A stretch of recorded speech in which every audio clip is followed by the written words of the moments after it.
जय श्री राधे राधे, जय माता दी। दोस्तों, कैसे हैं आप लोग? आशा करती हूँ आप लोग बहुत ही अच्छे होंगे। आपके अपने चैनल राधे राधे में आप सबका बहुत बहुत स्वागत है। दोस्तों, करवा चौथ के बाद पूजा में इस्तेमाल होने वाले करवा व छलनी का क्या करना चाहिए?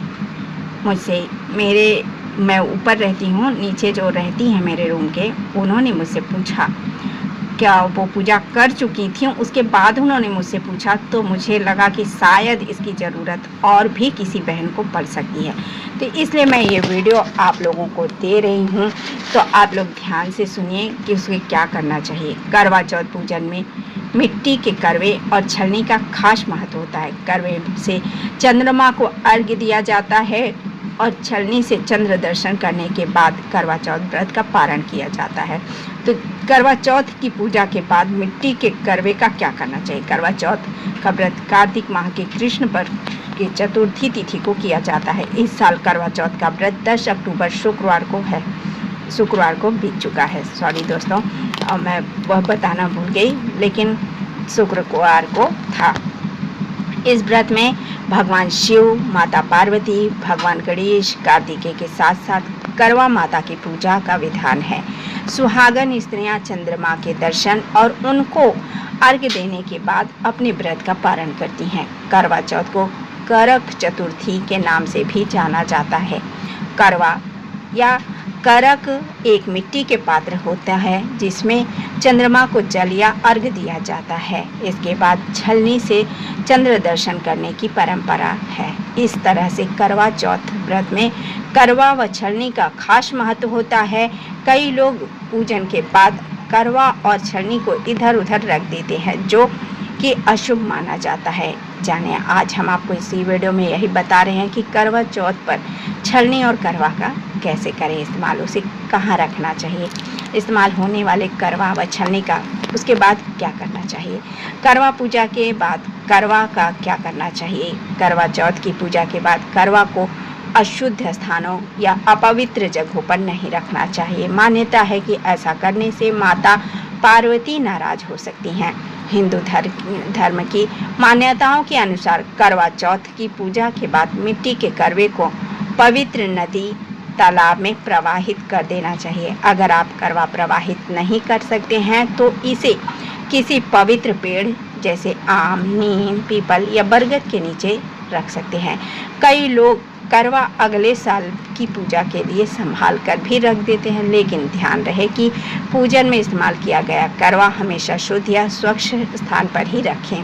करवा चौथ पूजा में इस्तेमाल होने वाली छलनी का क्या करना चाहिए? मान्यता है कि पूजा के इस्तेमाल होने वाली छलनी को भी संभाल कर ही रखना चाहिए, इधर उधर फेंकने से बचना चाहिए। इसके अलावा आप चाहें तो इसे अगले साल की पूजा में दोबारा इस्तेमाल कर सकते हैं। दोस्तों, काफ़ी लोग दोबारा इस्तेमाल करते हैं, लेकिन मिट्टी का बर्तन जो होता है, करवा की मैं बात की तो मिट्टी का कोई भी चीज़ अगर एक बार इस्तेमाल कर लिया जाए तो दोबारा इस्तेमाल नहीं करते पूजा के लिए। दोस्तों, अगर आप लोग ऐसा करती हैं तो आप पीतल का, तांबे का करवा ले लीजिए, जिससे बहुत ही अच्छा होता है। आप दोबारा इसे इस्तेमाल कर सकती हैं। लेकिन अगर आपने मिट्टी का लिया है तो आप उसे किसी पेड़ के नीचे दबा सकती हैं या बहते हुए जल में उसका विसर्जन कर सकती हैं।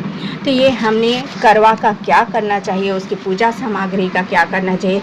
दोस्तों, काफ़ी कन्फ्यूजन में लोग आ जाते हैं कि हम जो सामग्री चढ़ाए हैं हमारी सास नहीं है तो हम किसे दें, क्या करें।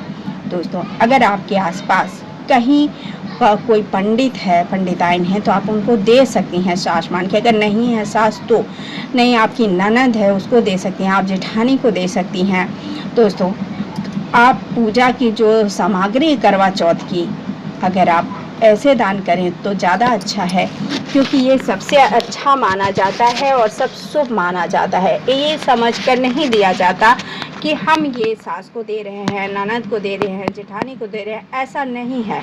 बल्कि ये है कि हम ये पूजा की सामग्री अपने सौभाग्य की रक्षा के लिए माँ गौरा को दे रहे हैं, जिसका सौभाग्य अखंड करने की शक्ति माता पार्वती में है। माँ पार्वती, माँ जगदम्बा जिसे चाहे उसका सौभाग्य अखंड बनाए रखती हैं।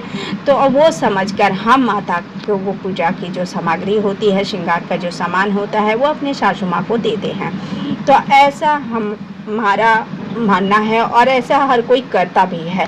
लेकिन काफ़ी लोग ये सोचते हैं कि सास को देना है, अच्छा क्या करेंगे लाके, जैसा होता है चढ़ावे के लिए। कुछ बहुओं को मैंने देखा है, मैं सबको नहीं कहती, लेकिन मैंने कुछ देखा है कि ये देना ही तो है, लेकिन जो देने वाली चीज़ होती है अपने लिए तो अच्छा इस्तेमाल करेंगे, लेकिन देने के लिए अच्छा नहीं करती हैं। तो ऐसा ना करें।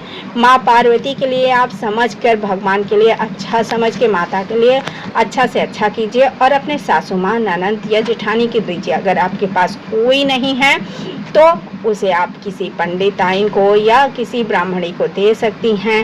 नहीं, कोई भी आपके पास नहीं है तो आप ले जाके, आपके आसपास मंदिर है तो आप वहाँ दे आ सकती हैं।